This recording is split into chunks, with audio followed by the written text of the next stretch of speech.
أعوذ بالله من الشيطان الرجيم بسم الله الرحمن الرحيم إن الله هو الرزاق ذو القوة المتين صدق الله العظيم. سألتك الله علما نافعا وكذا رزقا وعافية في كل حالات نور بعلمك قلبي أنت مولاه وشراب نورك صدري للهداية واحلل إلهي لسانه عند عقدته هب لي إلهي نطقا بالفصاحة دوم حياتي على الإسلام خالصة يا ربنا فاكفني كل المضرات ولا تكلني إلى نفسي وإن كثرت خطيئتي فرد عني بالمحبات من لي سواك إلهي من أعوذ به فمتهلي لبأبسلني بالولايات دخلت مدخل صدقه ربي فهرجني من بعد أن قلت حقا بالبلاغات فرحم إلهي لوري آدم الكرم تكل موازينه حسنا بجنات مدير مركزنا حبيب قدوتنا يا ربي خلصني Sheikh Abdul Rasaq Adetunji يا ربي صل وسلم دائما أبدا على حبيبك خير الخلق máa tẹ̀lé lónìí tá à ń sì ń tẹ̀lé títí dọ̀la. Akí Ọlọ́run. Allahu Akbaru. Ọba tí ó yẹ̀yẹ́ nǹkan tí wọ́n ń pè ní orí ibú. Allah. Orí ibú yẹ̀yẹ́ harifa kò síbi téèyàn ò ti lè sórí ibú. La ilaha illallah. Kódà àyè téèyàn táwọn kan ti ń soríire ẹlòmíì débẹ̀ ó sórí ibú. Allah. Orí ibú yẹ̀yẹ́ fá olójú ẹni tó lè sórí ibú. La ilaha illallah. Gbogbo ẹni tó bá wá sórí ibú ní fẹ́kẹ́ lómi ò ṣe. La ilaha illallah. Akí Ọlọ́run ọba tí ó sa oríire lẹ́sà. Ó sa oríire lẹ́sà tó jẹ́ pé ó lójú bí èèyàn ti lè sóríire. Ó sì lójú ààyè tí èèyàn ti lè sóríire. Gbogbo ẹni tó bá wá sóríire kọ́ kí ní fẹ́kẹ́ lómi ò ṣe. Ìkẹ́ àti ẹ̀gẹ̀ fún Ànábì wa Muhammad sallallahu alayhi wa sallam. Àwọn èèyàn òyìnbó Ànábì Muhammad sallallahu alayhi wa sallam. Ànábì tó soríire tó wá fẹ́ kí gbogbo ayé ó soríire. Dr. Ridwan Ọlágúnjú ni wọ́n kọ orin kan. Wọ́n ní Ishiratu Tohal Mustafa wa Sahabi. Èmi wá fi Ishira yẹn mo wá change ẹ̀ sí Hijira. Hijiratu Tohal Mustafa wa Sahabi. Hijiratu Toha Mustafa wa Sahabi. Abudati lana darisa tamina jama. Abudati lana darisa jami amadama. Jazakumullahu khairan. Ọlọ́run kó bá mi san ilé san dáadáa. Ànábì wa Muhammad sallallahu alayhi wa sallam. Ànábì soríire ó fẹ́ kí gbogbo àwọn sahaba rẹ̀ ó soríire. Yorùbá Ànábì Muhammad sallallahu alayhi wa sallam. Níjọ́ tí Ànábì ṣe sulhu Hudaybiyah. Ànábì wá dé àyè kan tí wọ́n ń pè ní Hudaybiyah yìí. Ó wá rán Uthman ibn Affan kó lọ ṣe kó lọ ṣe alámì. Ẹ dákun sí àgbọ̀ Yorùbá tí mò ń sọ. Bẹ́ẹ̀ni. Ànábì wá gbọ́ pé wọ́n ti mú Uthman lọ, wọ́n ti mú lẹ̀. Ànábì wá tẹ́wọ́ kalẹ̀ kí gbogbo ẹ̀yin sàhábà ó yá o.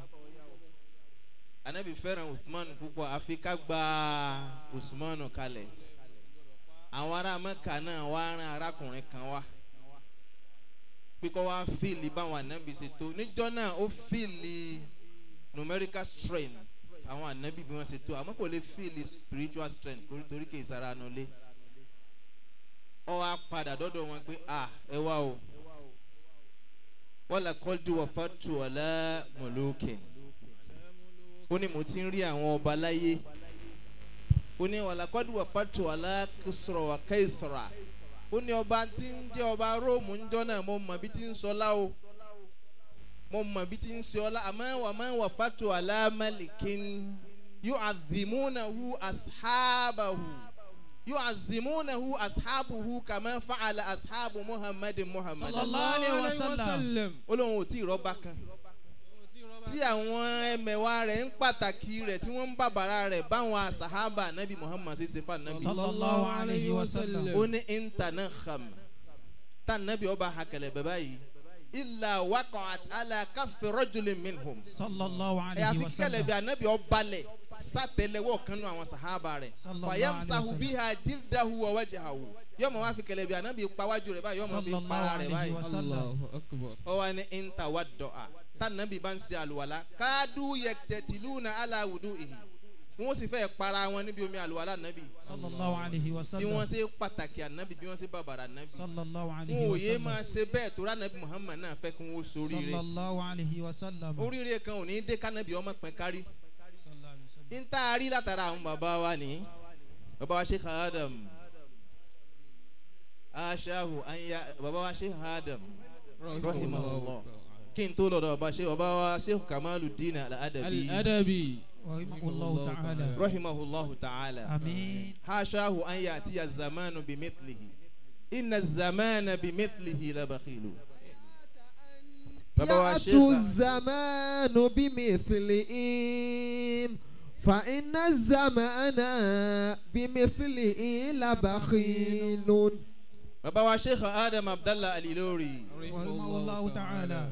afawa oni ash-shaykhu alladhi yudrabu bihi al-mathal fi muqawamati al-fasadi a'jaza al-'alama bi'ulumihi wa at'aba al-kafarata bimawhidatihi wa dahasha al-fajarata bi shaja'atihi la yataza'zaha wa hum yataza'za'un. Allah. afakan Abul Huda oni walamma arada Allahu khayran bidinihi aqama lahu Sheikh Al-Ilori mujaddida faqama bi bathil ilmi fi ardi Yoruba taqammasa bi taqwa wa bil ilmi irtada wa assasa fiha markaz al-ilmi wal huda radina bi abdillahi Adam sayyida qada umrahu lid-din kam dhahtada bihi wa kam buqatin fil ardi sayyara masjida وفي شهر مايو ثالثا عام بسط الموافق يوم الأحد مات أبو الهدى وكنا على هذا بكاتا لأنه إمام تقي ذو السماحة والندى ولكنه ترك الجواب لسائل فمركزه يروي النفوس من الصدى وثقل له الميزان واغفر ذنوبه. وذا شيخنا قاموس في العلم آدم لي. بسم الله قل هو الله. الوغي ذو التأليف مجد البواتل. بسم الله الرحمن الرحيم. قل هو الله أحد الله الصمد لم يلد ولم يولد ولم يكن له. mo fi àwọn bàbá yìí mo fi kí bàbá wa àgbà tí wọ́n bẹ ń kalẹ̀ àfa àgbà gbogbo ilẹ̀ Ìbàdàn. adamallahu hayatahu. mufti am gbogbo ilẹ̀ Ìbàdàn. adamallahu hayatahu. bàbá tí wọ́n soríire tí wọ́n fẹ́ kí gbogbo wa ó ṣe. adamallahu hayatahu. bàbá tí Ọlọ́run ṣàánú wọn wọ́n lo ààyè ńlá tá à ń pè ní yunifásitì wọ́n tún pọ̀ nbẹ náà wọ́n sì tún relevant nínú ìlú. alhamdulilayi adoktor asheikh adoktor Abdul Bari Adetunji. adamallahu hayatahu. Ọlọ́run mọ́sá jẹ́ kí a rí yín pẹ́. amiina. mo fi kíkí wọn mo fi kí bàbá wa olóní ọ̀fọ̀ ní bàbá wa Al-Bagawy nínú oore tí Ọlọ́run ṣe fún wọn púpọ̀ òun náà ni wípé bí Ọlọ́run ti ṣe oore fún wọn tó Ọlọ́run fi ìtẹríba Ọlọ́run fi já Ọlọ́run tó wá ṣàánú wọn á tún máa rí oore lára oore olóore gbogbo ẹlọ́n tọ́lọ́run bá ṣoore fún Al-Bagawy a máa rí pé àwọn ọlọ́run ṣoore fún Al-Bagawy ẹ̀ ní máa padà sí aburú amiina ẹ̀ ní máa padà sí aburú amiina. mo fi kíkí wọn mo fi kí gbogbo ẹ̀yin ìyá wa ẹ dákun ẹ má bínú asalaamu alaykum wa rahmatulahi wa barakatuhu. wa aleykum salaam wa rahmatulahi wa barakatuhu. ọ̀rọ̀ méjì péré náà mo fẹ́ sọ kí ló dé tá à ń ṣe hijira gan kí ló fa hijira gan àmọ́ kí n tó máa lọ mo fẹ́ béèrè kan ẹ dákun gbogbo ẹni tó bá jẹ́ ọmọ àlè ń bí ìkọ́nàwọ́ ọmọ àlè. ẹ̀yin ò rọrùn láti ṣe. kò sí ń bí. ó rọrùn sà. tí ó bá sí ọmọ àlè ń bí ẹ dákun ẹ farabalẹ̀ ẹ já gbọ́ mi. ń já sí pé gbogbo wa tá a wà ń bí kò sí ẹni tí Ọlọ́run kádàrá pé yóò rí ayé lò. ẹ má sì mí gbọ́ o. àkọ́kọ́ Ànábì wa Muhammad sallallahu alayhi wa sallam ó rí problem láàrin ìlú ó fẹ́ solve problem yóò wá kúrò láàrin ìlú yóò máa lọ síbi kọ̀rọ̀ bìkan yóò máa ronú. ìtọ́lọ̀ ń sọ fún ni wípé béèyàn bá ti lè rí problem tó sì fẹ́ solve problem gbogbo ẹni tó ní problem nínú gbèsè ayé rẹ̀ tó ní problem láàrin àwùjọ rẹ̀ láàrin ìdílé rẹ̀ àbó ní problem nínú family rẹ̀ tó wá fẹ́ solve problem máa gbọ́. àkọ́kọ́ ń tà nẹ́bùwà Muhammad sallallahu alayhi wa sallam ó ti rí i pé problem ni ọ̀nà wo la fẹ́ gbà solve problem yìí. ìtọ́lọ̀ ń sọ fún pé bọ́ọ̀ bá solve problem nǹkan ẹyọ kan péré náà ló ní ìdí o. jàmá ẹbí mi pé kíni òun náà ní ìmọ̀. torí pé ńgbà tọ́lọ̀ ń fẹ́ sọ fún Ànábì Muhammad tó sọ Ọlọ́run sọ fún mi pé ìkra lọ wá mímọ̀ sense and nonsense sáàmù wá mímọ̀. jàmá afọ̀dàkùnjọ́ torí Ọlọ́run yìí ń tètè sáré lọ bí tí mò ń lọ. níjọ́ tọ́lọ́run dá Ànábì wa Adam alayhi salatu wa salam kó tó dá Ọlọ́run pé àwọn màláíkà yìí pé inni ja'ilun fil ardi khalifa. mo fẹ́ atajalu fiha ma yufsidu fiha wa yusfiku dimaha wa nahnu nusabbihu bihamdika wa nuqaddisu laka qala inni a'lamu ma la ta'lamun. Ọlọ́run sọ fún àwọn màláíkà pé mo fẹ́ dá ẹnìkan. àwọn màláíkà wa sọ kò tí ì dá o. àwọn màláíkà wa sọ pé ẹni tó fẹ́ dá yìí kò ní ráyè lò ó. yóò máa tẹ̀jẹ̀ kalẹ̀ ni o. atẹ̀jẹ̀ alùfíà máa ń yufsidu fiha. yóò máa balẹ̀ jẹ́ ni o. jẹ̀mọ́ Ànábì Ádámù ló bí gbogbo wa yà bí. àbí gbogbo wa yẹ ọmọ Ànábì Ádámù ni wa. so àìsàn máa lè bọ́n ṣe rí fànàbì Ádámù lórí fẹ́ni kọ̀ọ̀kan wa. àmọ́ ń gbà tọ́lọ̀ ń dá ànábì Ádámù tán Ọlọ́run pé ànábì Ádámù pé nǹkan tí wọ́n ń rí yẹn o táwọn màláíkà rí torí pé Ọlọ́run ò sọ pé àwọn màláíkà ń parọ́. ó ní inni a'lamu ma la ta'lamu ntẹ́ mọ̀ mọ́ mọ́ lọ́sọ̀. yóò máa jásí wípé gbogbo èèyàn tó bá fẹ́ ráyé lò ó ní ìdí kíni ó ní ìdí mímọ̀. Ọlọ́run sọ fún wípé ntí ń wí yẹn o yóò ṣẹ o àmọ́ ntó ní ìdìkọ́mọ́ bá àṣẹ náà ní kíni o ìmọ̀ ló bí wá àlámà Ádámà ní asma'a kullaha. tó bá mọ̀ yìí pé o ní ìdí mímọ̀ jẹ̀mọ́ Ànábì wa Muhammad sallallahu alayhi wa sallam sọ fún wa yìí pé inna Allaha qaddara maqadiral khalaiq ب50,000 سنة قبل أن يخلق السماوات والأرض. Allah. Ọlọ́run ti dá sánmà àti ilẹ̀ ó sì ti kọ́ tí ó ṣẹlẹ̀ Ọlọ́run ti kọ́ gbogbo tí ó máa ṣẹlẹ̀ gbogbo wa bá ṣe wà níbi gbogbo ẹ̀ Ọlọ́run ti kọ́ kalẹ̀ àbí gbogbo gbèsè ayé oníkálukú Ọlọ́run ti kọ́. jẹ̀mọ́ ẹni tí a fẹ́ ṣe fíìmù lápẹ̀rẹ̀ àwa pé ó kọ fíìmù wa ní Hijira Al-Bagawy ti wá draft program ó ti kọ script ntí wọ́n ṣe ni ntí wọ́n ṣe ni ntí wọ́n ṣe ni ó ti wá kọ ẹni tó fẹ́ ṣe fíìmù ó ti kọ script kalẹ̀ ó wá ní script lọ́wọ́ jẹ̀mọ́ gbogbo ẹni tó bá fẹ́ perform ní script yẹn kí ló yẹ kọ́kọ́ ṣe jẹ̀mọ́ yóò kọ́kọ́ ní script yẹn lọ́wọ́ tó bá ní lọ́wọ́ yóò wá kà yóò mọ role tó ń gangan fúnra rẹ̀ fẹ́ ṣe kíni tó fẹ́ play ń bẹ̀ Ọlọ́run lòun ti kọ gbogbo kádàrá tí ń bẹ láyé kalẹ̀ síbi kan. jẹ̀mọ́ àwa táwa fẹ́ wá lu ayé tá a fẹ́ dramatize ntọ́lọ́run ti kọ kalẹ̀ àwa ní access script kí ni ó padà ṣẹlẹ̀ sí wa jẹ̀mọ́.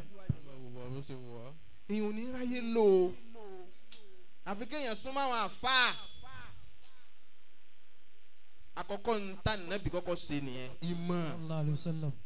ẹ jẹ́ kí n wá bi wá léèrè kí n tó tẹ̀síwájú. Ọlọ́run bá sọ fún wa ní Al-Qur'an yìí pé inna ma'al usri yusra. ẹ dákun ta lọ́mọ tó máa yà ẹ̀ tí ó bá ń sọ ní Yorùbá ẹni tó bá sọ máa fún ní nǹkan. inna ma'al usri yusra láàrin ẹ̀yà wa.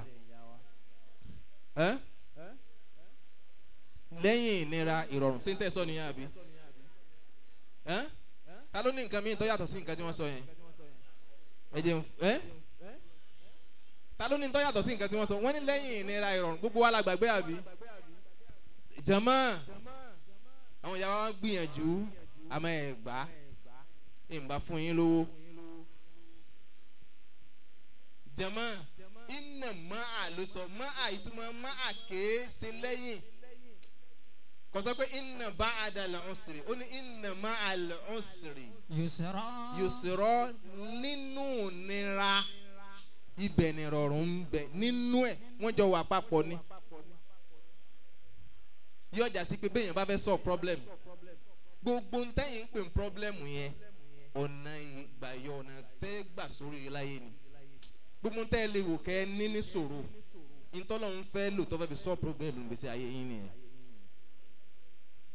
àgbọ̀ báwo ni ó ṣe jẹ́ bẹ́ẹ̀ ẹ jẹ́ mi illustration kan wá àwà lórí àwọn tó fẹ́ èèyàn gbọ́dọ̀ score lórí feed tíìmù méjì ń gbá bọ̀ wọ́n lè score wọ́n dẹ̀ ní 90 minutes àbí wọn ò lè kúrò lórí feed kan tó go orí feed náà wọ́n ti go so inú orí feed náà wàhálà tí wọ́n ń ṣe yẹn náà ni wọ́n ṣe kíni o ni wọ́n ti score wọ́n ti gbọ́dọ̀ score kó tó di kíni kí time wo tó pé finally ẹ̀kọ́ tá a fẹ́ kọ́ lára hijira Ànábì wa Muhammad pọ̀ sallallahu alayhi wa sallam. béèyàn bá wá fẹ́ kó níbi kan lọ bòmí ṣebí hijira nípa kó níbi kan lọ bòmí ẹ̀ ń ṣiṣẹ́ níbi tẹ́ ẹ̀ ti ń ṣiṣẹ́ wọ́n frustrate yẹn ẹ fẹ́ kó ń bẹ́ ẹ wà ń lu kan ẹ fẹ́ kó ń bẹ́ gbogbo ọ̀pọ̀lọpọ̀ àwọn àfa wàláì mo rí àfa kan wọ́n ṣe mistake yìí tó lágbára wọ́n ti ń ṣe dáọ́là níbi tí Ọlọ́run ti gbàdúrà wọn wọ́n wá òkè bẹ̀ yẹn kéré àwọn fẹ́ move lọ bòmí wọ́n sì move lọ bòmí jẹ̀mọ́ dáọ́là sì parẹ́ ẹ̀kọ́ tá a fẹ́ kọ́ lára Ànábì wa Muhammadu jẹ̀mọ́ ká Ànábì ó tó lọ sí Madina Ànábì ti parí iṣẹ́ ti parí ní Madina kalẹ̀ tán wá ta Ànábì plan iṣẹ́ ti parí kì í ṣe pé wọ́n kàn gbéra dé níjọ́ kan wọ́n kàn ń lọ iṣẹ́ parí gbogbo ẹni tọ́lọ́mbà wa ní kó soríire ẹ jẹ́ congratulate ẹ bí mo fẹ́ sọ̀kalẹ̀ sí nìyẹn gbogbo ẹni tọ́lọ́mbà ní kó soríire ẹ jẹ́ ká ṣe kíni ká kíkú oríire oríire ṣòro ṣe o gbogbo ẹni tọ́lọ́mbà ní kó ṣàṣeyọrí ẹ jẹ́ kíkú oríire báwọn bá ń expect kẹ́ni tó soríire ṣẹ̀ṣẹ̀ máa wá ná extra effort láti ṣẹ̀ṣẹ̀ wá convince wa ká lè congratulate ẹ ó ń tọ̀ wọ́n ò lóríire lánàá o gbogbo ẹni tọ́lọ́mbà ní kó soríire ẹ jẹ́ kíkú sẹ́ ẹ jẹ́ congratulate ẹ pé ẹ kú oríire Ànábì wa Muhammad sallallahu alayhi wa sallam Ọlọ́run ni ó ṣàṣeyọrí ẹlòmíì ò ní ó sọ fún mi lágbájá mọ̀ sóríire wọn ni àkótí sọ fún mi kí ló ní tọ́jú pé ìjọ tó bá wá já sẹ́kún ẹ̀ ní expect kí sọ fún yín ìjọ tó bímọ kú gbogbo yín lẹ́ ń pè lẹ́ ń kí pé ẹ mọ̀ kú ọrọ̀ ọ wá bímọ yè ẹni ó sọ fún yín pé òun bímọ ẹ̀ lè kíkú oríire